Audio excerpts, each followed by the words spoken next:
Hello అందరికీ welcome back to my channel. ముందుగా అందరికీ నవరాత్రులు శుభాకాంక్షలు.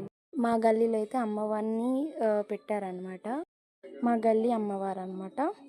మా అప్పులు కూడా వచ్చేసింది అమ్మవారి బ్లెస్సింగ్స్ తీసుకోవడానికి.